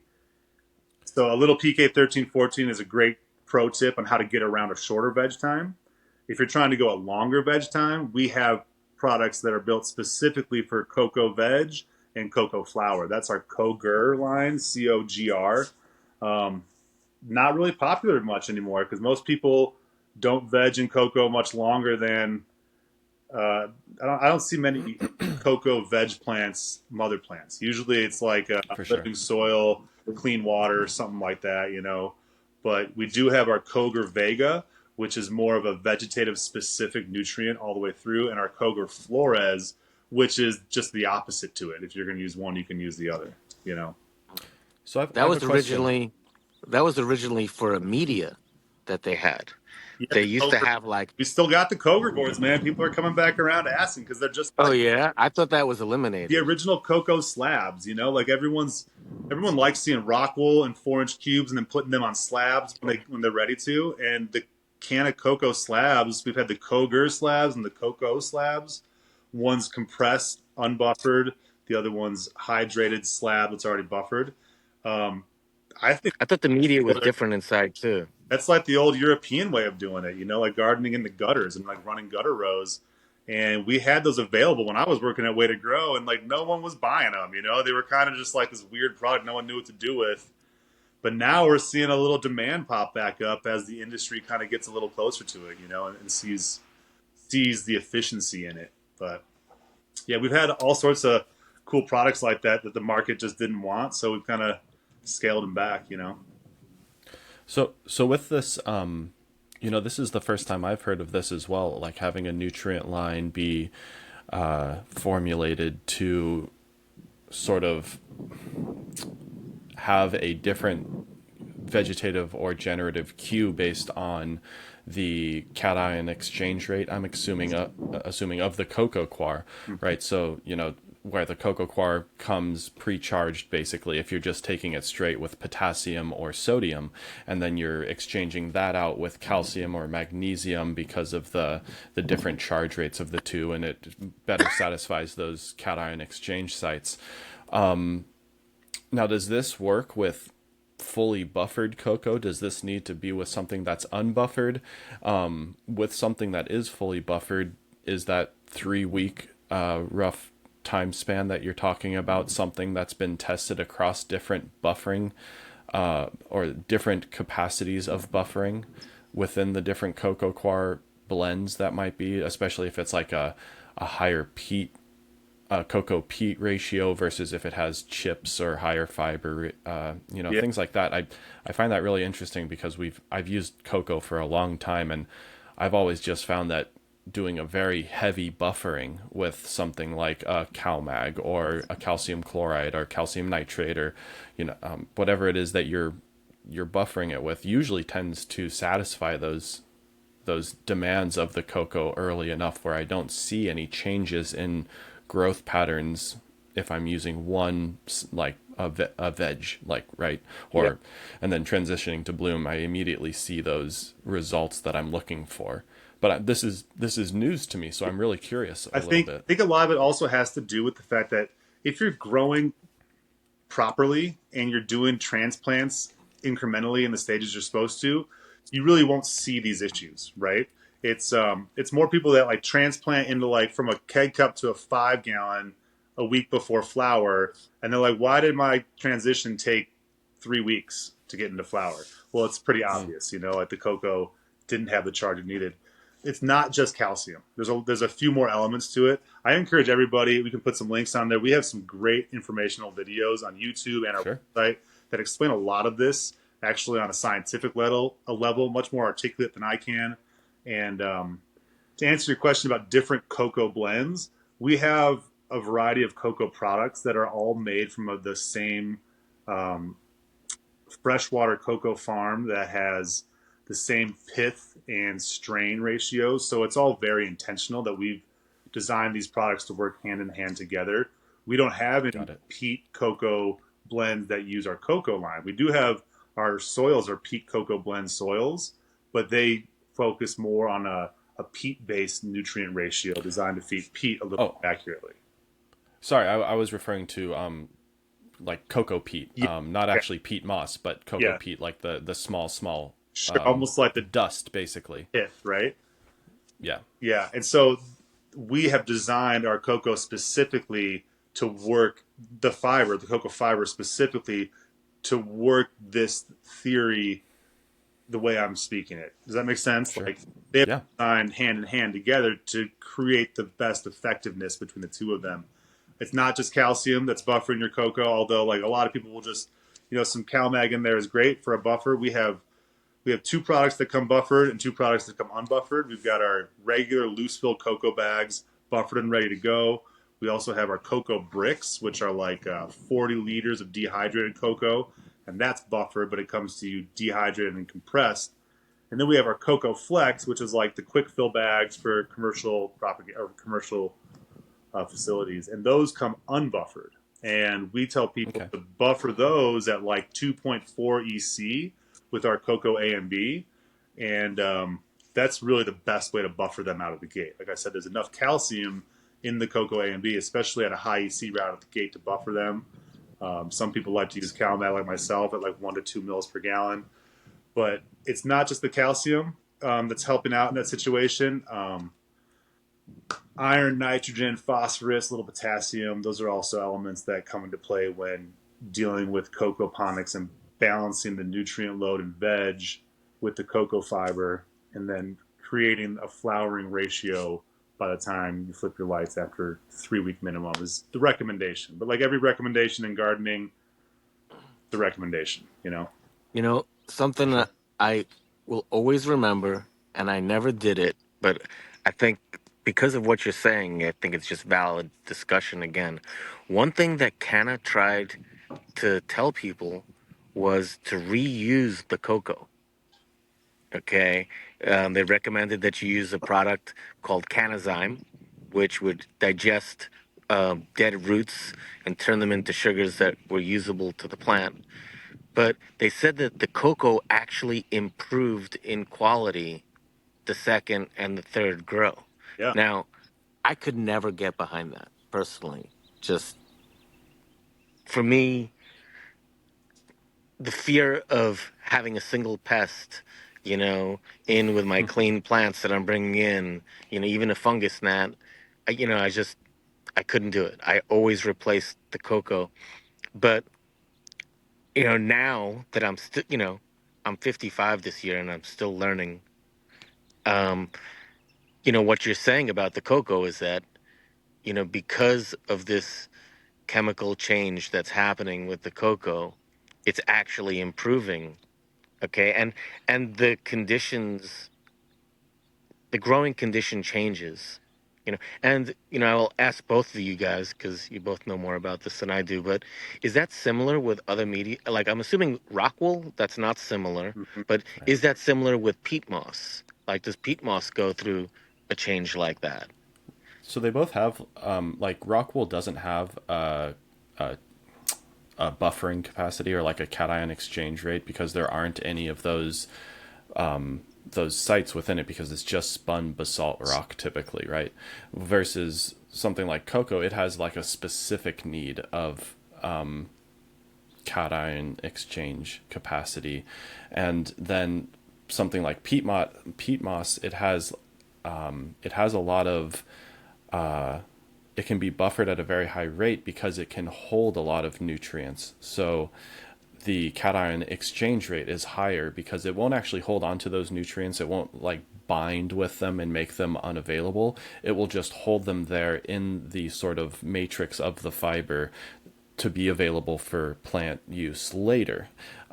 But like Chris is talking about with cocoa, it has like this very specific requirement. Like the cocoa, I've heard it referred to as hungry. So it needs to eat. And when it eats, it doesn't just then regurgitate that food for the plants to use later, it holds on to it.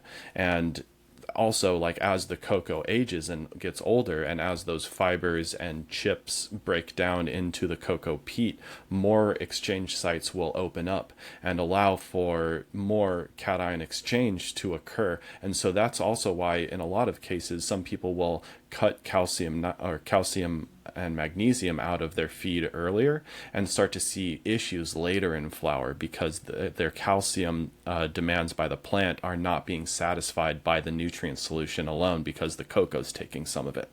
And so it is really fascinating because I've never heard this route of going where the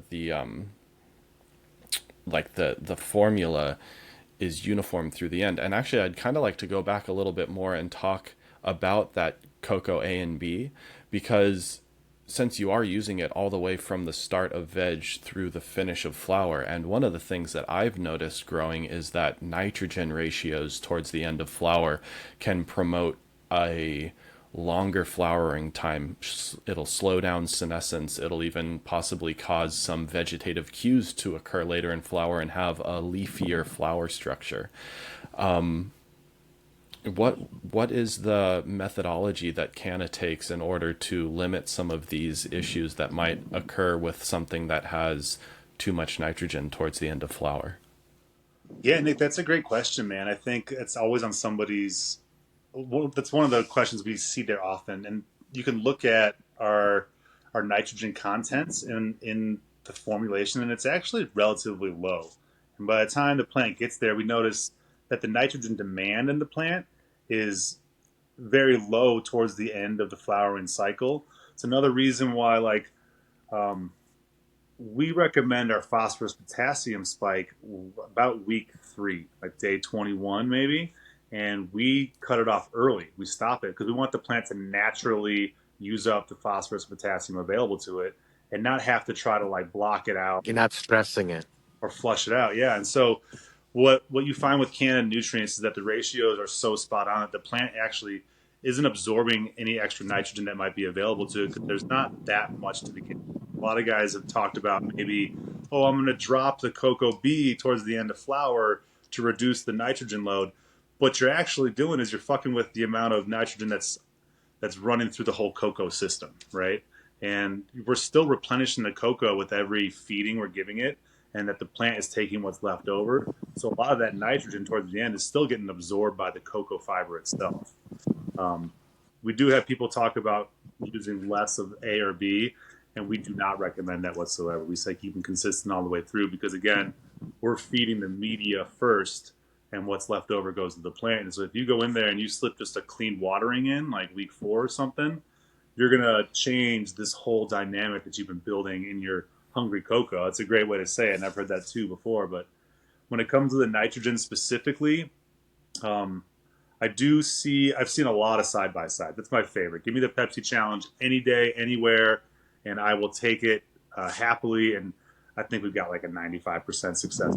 You know, um, at the end of the day, I do see Canna takes a little bit longer to start its transition. It stays a little bit greener a little bit longer.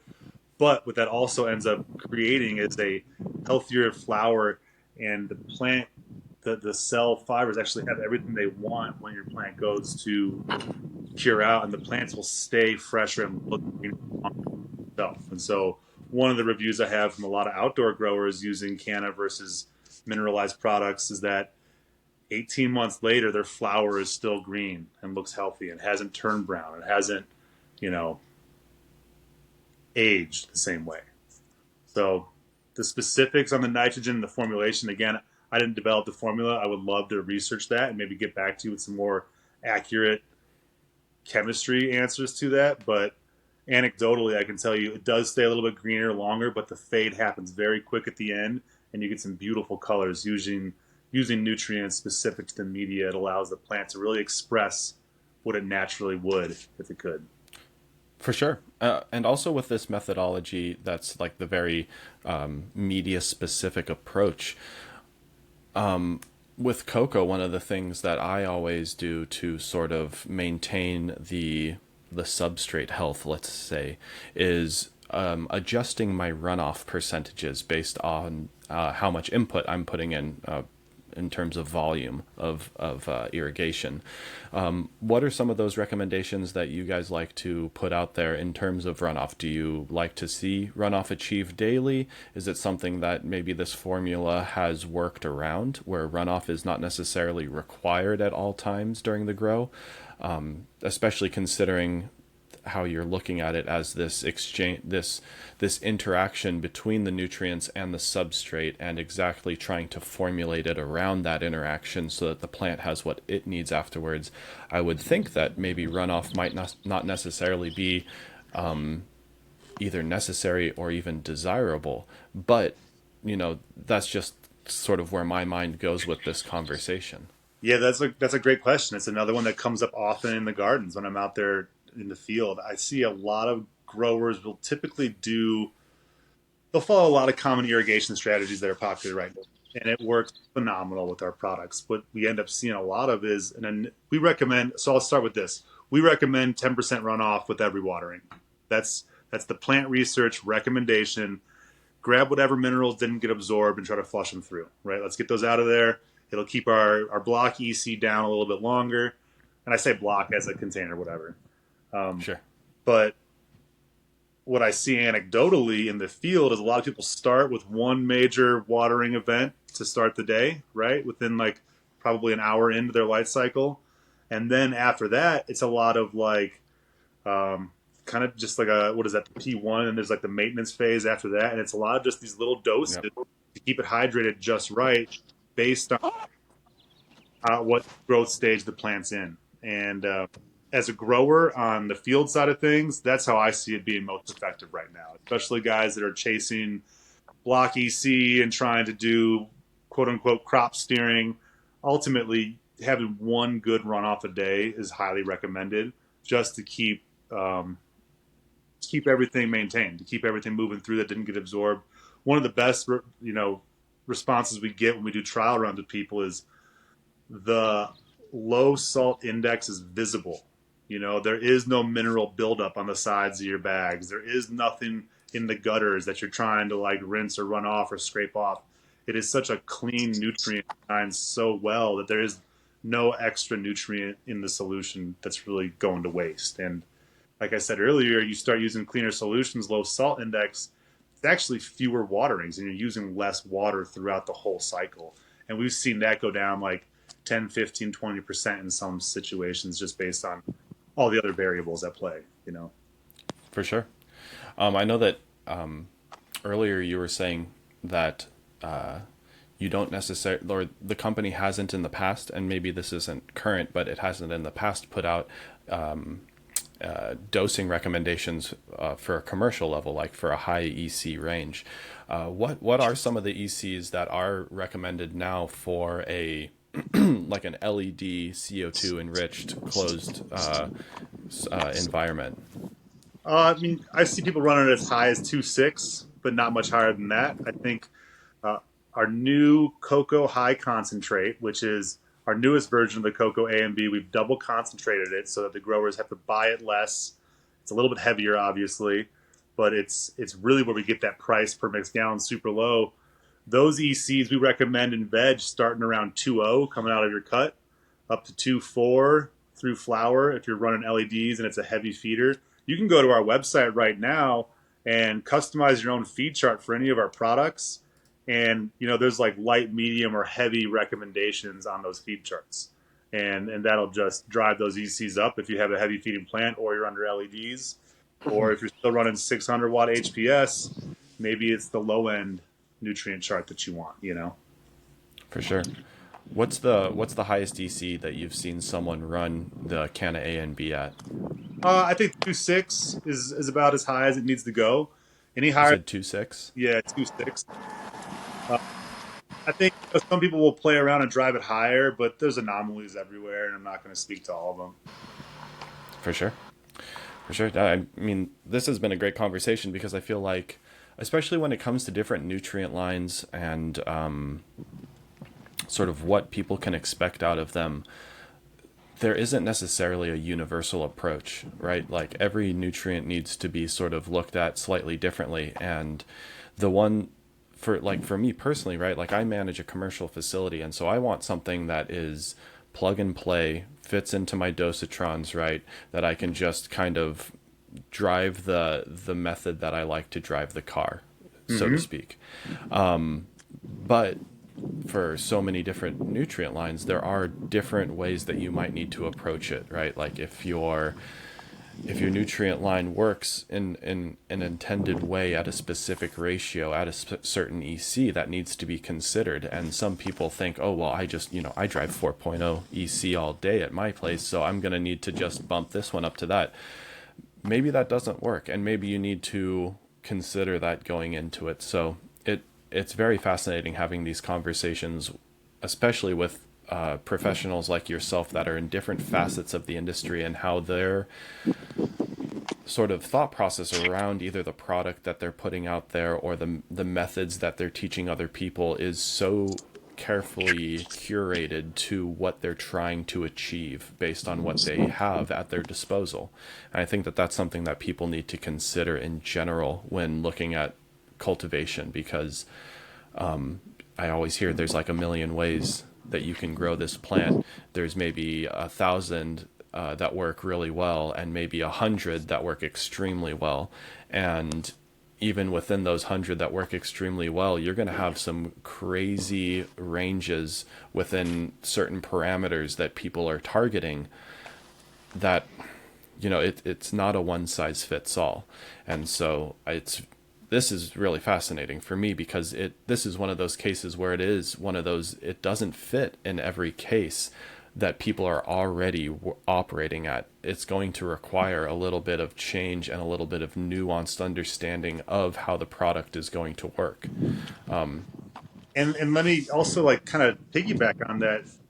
It doesn't get much easier than taking the top off of a barrel and dropping a straw.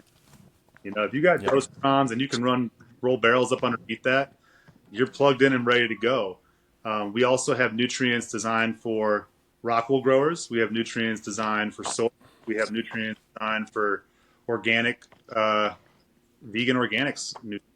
So we have products for all the different needs I feel that are out there, and we've created it to be as simple and clean as possible, and take out the extra nonsense so that your plant can provide express everything it wants to without having to like really tug on it to manipulate it. For sure. Well, you know, Hey, I'm gonna you hang see up for a some. second, guys. Okay, because I'm scared of my battery level. I'll try to get back No on in a worries. minute if you're still there. For sure. Thanks, Gabby.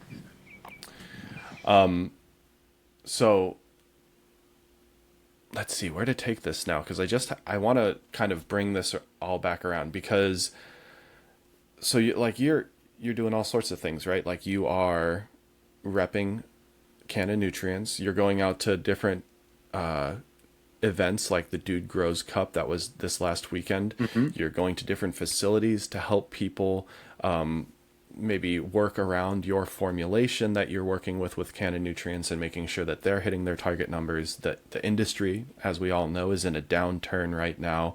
It's not looking like it's going to turn around, and prices are going to be going up anytime soon. So many facets that need to be considered, especially as a representative of a nutrient company, need to be taken into consideration. And you probably see just a wide variety of things going on, not necessarily even just tied to nutrients, but you're tied into the community and into cannabis as a whole. And so where are some of the things that you're seeing within the cannabis and cultivation industry that you might want to see change over the next few years? Where do you think that we might be heading into more pitfalls that we can steer away from? And where are some of those things that maybe we're not even like steering towards them, but we might need to be considering more? And those are great questions. And I think, one of the I cover pretty like large part of the country. I'm the whole West except for California. Arizona to Bellingham, Washington, pretty much. I mean Albuquerque to Bellingham, and first of all, I see fantastic weed everywhere. I think that there's a lot of ego in who has the best weed, but I see fantastic weed fucking everywhere, man. And everywhere grows it a little different. There's a lot of indoor growers that are on the cocoa, high EC, crop steering, and a lot of that is relevant right now based on everything, the economics of this cash crop and this commodity that we now grow. And I see legacy. I see the new generation of growers who are coming up who are like, man, I grew up on Skittles and Oreos and all this candy flavored shit. Where's the Panama Red? Where's the fucking Romulan? Yeah. Where's the White Widow? Like, where's the Chiba Hut menu of genetics that I've never actually got to try? And so I'm going to pull this back to our homie Jesse. Like, Mothership Labs, tissue culture, and that whole world where cannabis horticulture meets bioscience is really like where I'm looking into the future. I think that I think cannabis has become much like the beer industry at some point. It's going to be domestic, Yeah. and then there's going to be regional micros, right? And I think those micros are going to carry the torch, and they're going to be the ones pumping out the best IPA from the Great American Beer Fest. It's going to be hard to find like mass produced weed that's winning honest competitions. And so I find it fascinating every time I go into a high tech garden. It really gets my wheels turning. Like, what's it going to look like in 5, 10 more years when we get some fucking Tesla robots in here trimming all this weed for our people? Like wherever it may go, like it's going. AI is going to start playing a part. Robotics are going to start playing a part. Human error is going to get removed one step at a time, and eventually, like, I hope it turns into a world where gardeners are gardening again, and we're not necessarily talking about the best methodology. It's more about just getting in there and dealing with plants, right? What sucked us For sure. is like the plant, the culture. I love my job. I love the culture of it. I love the freedom of being able to move around and like tap into what's going on in the Pacific Northwest. How are people growing in Montana? what's up in Salt Lake City? There's some great weed coming out of Salt Lake City. Sure. Utah, and there's just like there's cool shit everywhere, and it allows me to get on the road and see some stuff, and then bring it home and talk to this network of people like yourself and Jesse and Jarrett, our friends, Jaron and Gabe over there at New Millennium and 5A. Like we have homies all over the industry, and everyone's got a spoke on the wheel, right? If Hmm. you're still in this game on the hydroponic industry side of it, it's because you're an honest person and you work with integrity. There's very few people who are still selling hydroponic retail goods, nutrients, lights, whatever, that have burned people and somehow stuck around. Like we all know Sure. it's a small knit community, and the cream rises to the top. But at the end of the day, like it's getting smaller. The network's getting whittled down, one homie at a time. And I just hope that in the future there's room for these gardeners to do the gardening, and it doesn't just become, you know, the commodity cash crops that a lot of people kind of fear it is turn into it. Yeah. No, I agree because yeah, I mean, if you are still in this industry and if you are still able to operate like on my end of things, right? Like on like somebody that's helping manage this facility in a commercial space, if you're still able to operate in these times, it's you got to be doing something right because it is hard out there and nothing's getting easier. Everything's getting harder. Overhead prices are going up. The demand from the purchasers and the customers are going in all different directions, and you can grow some of the best looking cannabis with the loudest terpene profiles and still run into problems in terms of not being able to unload that product to people because they are looking for something different. They're looking for a sativa, or something that is a specific flavor profile but purple, and you're like, I'm not gonna find that in purple right now, guy. That's not Yeah, something that I have. So everything's being controlled by this sort of you know I, I as a cultivator, I always get frustrated about the purchasers because they're the people that I'm beholden to make sure that I am doing my job efficiently, right? I have to make sure that they want what I have, what I'm doing. I can't just do it for myself. I can't just do it for what I think customers want, because what the customers want is typically what they're being told they want by the people at the dispensary counters, or they're seeing it through Instagram hype or, Reddit or wherever they're finding their information from. So, yeah, it's tough out there, and I feel like honesty is so huge on both sides of it. From a cultivation side, being honest with your something as simple as pesticide applications, or telling people what nutrients you're using to produce the flower. Don't hold your secret sauce back. The secret sauce is usually you as the grower, and so providing all this other information doesn't take away from that fact. And a lot of people, I feel like, are starting to lean towards being more open with the information, and that's one of the big reasons why I started this podcast, was because I wanted to make sure that I was interviewing people like yourself, or we're going to have to do an episode where Gabby actually does his Your Way to Grow episode because of all of his extensive knowledge. But you, sharing the knowledge in general is so important. 5-10 years ago, it was sparse or convoluted as well. And so trying to make sure that it is open, honest conversations, telling people how things are done, not necessarily how they should do it, but that this is how we do it, I think is very important. When you do approach new growers or commercial cultivators that have been doing this for a long time, what are some of the pitfalls that you're seeing right now? Where are people falling short in their operational practices, whether it be a home grower or a commercial cultivator, that people might be able to learn from and learn from others' mistakes rather than face them themselves? and it's a really good question. I don't think enough people test their water. First of all, I think people just, first of all, I like telling people that your buddy's friend is full of shit. You should do your own research and figure out what works best for you. That was like, I always wanted that on a T-shirt at the hydro stores. Like, oh, well, my buddy told me to do this. It's like, yeah, your buddy told you to buy an RO system, but doesn't never tested water, and now you bought an RO system and you're using CalMag, and those are two products you didn't even need, right? So do your own research, figure out what's best in your situation. Like, you don't have to go hire a fucking consultant, but like at the end of the day, go talk to somebody, go get some anecdotal evidence. There's so much data out there now, like you're saying.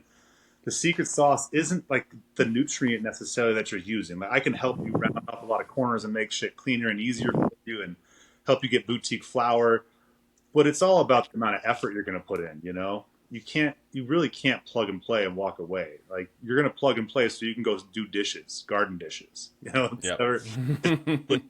We're all just custodians at the end of the day. But man, I see propagation still being like a weird one. Like that's where you develop your green thumb. We've got. I had one of my colleagues, Chet, went up on the James Loud podcast and was talking about our product Canna Start, and I'm interested in your product, Canna Start. yeah, Chet's Oh, like can I just say one thing? life, man. And the I, way I he want. it isn't the way I would pitch it necessarily. And I like soaking my plugs in Canna Start. I love soaking them in Rhizotonic. And then when I see roots in 6 days and the dome getting pushed off by the clones in 14 days, like I balked at this product, selling it at Way to Grow and at Canna for a long time. And then I started finally fucking with it 3 years ago. And now I won't run clones without it because I come out of the dome hot. My plants have momentum. The moment they come out, they're already growing new leaf sites and roots at the same time. So I hit that first transplant just wheels burning when I hit it. And I think from the very start, you have to be trying to provide the healthiest environment and the healthiest nutrient ratios to your plant for specifically what they're doing in that moment. I understand how easy it is because I've been doing it for 20 years to just cut the nutrients in half for my babies as they come out of the cloner.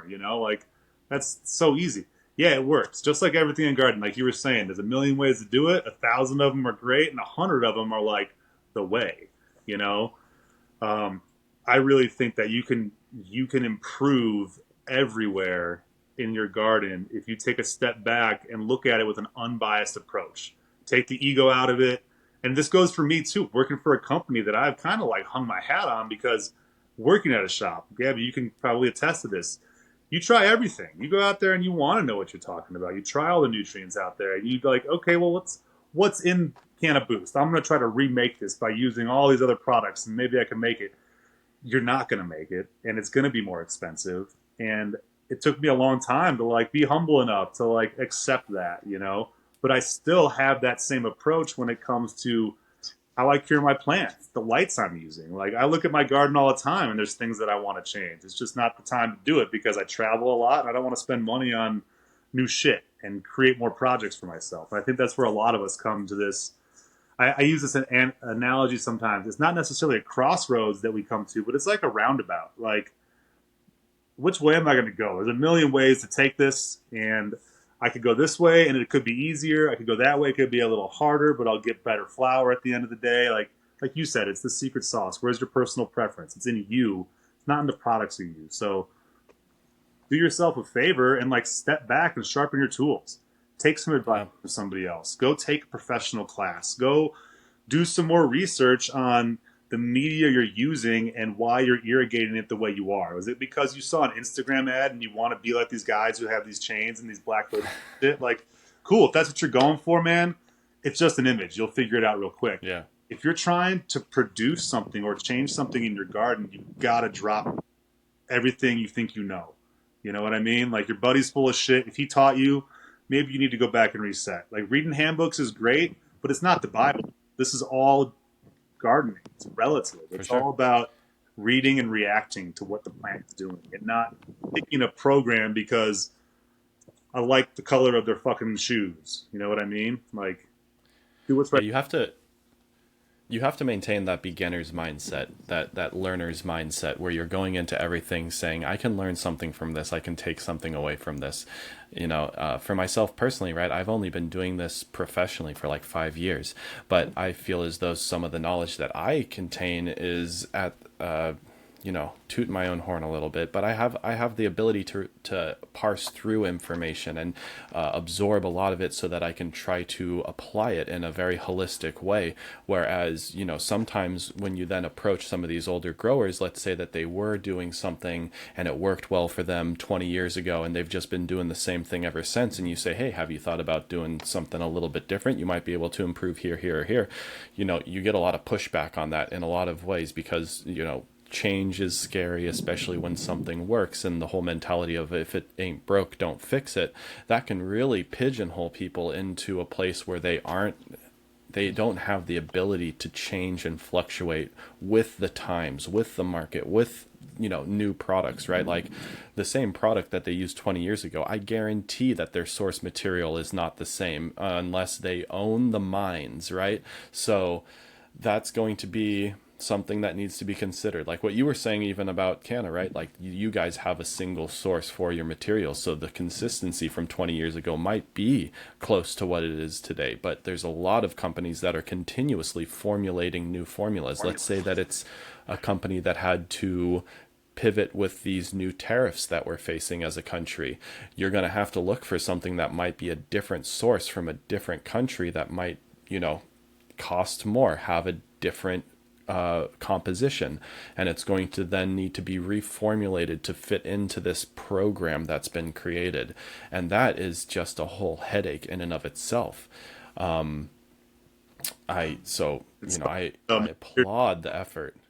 you're right on there. I agree with you. It's you have to stay flexible.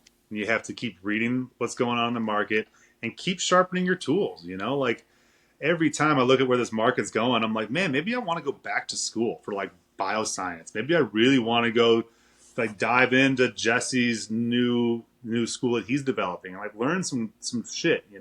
Even just Yeah. talking with you, Nick, like I want to have a sidebar and learn more about your background and your understanding of a lot of these nutrients because you definitely know what you're talking about, and that's where like I get excited because I learn every day from everybody I talk to. And yeah, I'm selling a product, but I'm also selling a system of gardening that's designed to just make shit easier. Like we're just trying to make it Right. easier and cleaner, right? And if there's a better way, I'd love to know about it. And we're always taking in information from the things we see in the field, and we've got product research all over the world. We're in Spain, Holland, Canada, and everywhere we're testing products, and we have so many products just waiting to come out.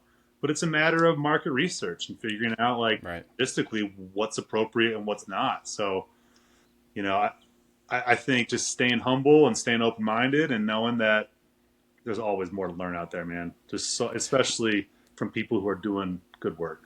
You know. That's a sign of a great company, in my opinion, when they don't just flood the market with new products based on what people are demanding, right? They put in the effort and time to research if that will work, if it and how it will work, and then releasing it at a time when it's appropriate to make sure that it's not being misused. Mm-hmm. Because, like, that can cause a whole PR issue, right? Like, oh, you promised this and it doesn't do that, right? Like we saw that with a lighting company a few years ago, right? Won't name any names, but promising a certain yield and then under delivering on that yield when in practical application. And so having a company that pumps the brakes on something like that, where they don't release something until it's been, tried, tested, and turns out to be what it says it's going to be, that's something that's very admirable. Gabby, did you have any more questions that you wanted to ask Chris before we get into a few of these little wrap up questions here? Um, I think you know I think one thing that I was relating to was when we're saying that we're still learning, and I'm learning some more advanced tissue culture techniques than I knew from Jesse. I'm super excited about it. I think life is exciting when you're still learning, and I always say if you think you know everything, that's how you know that you're really old.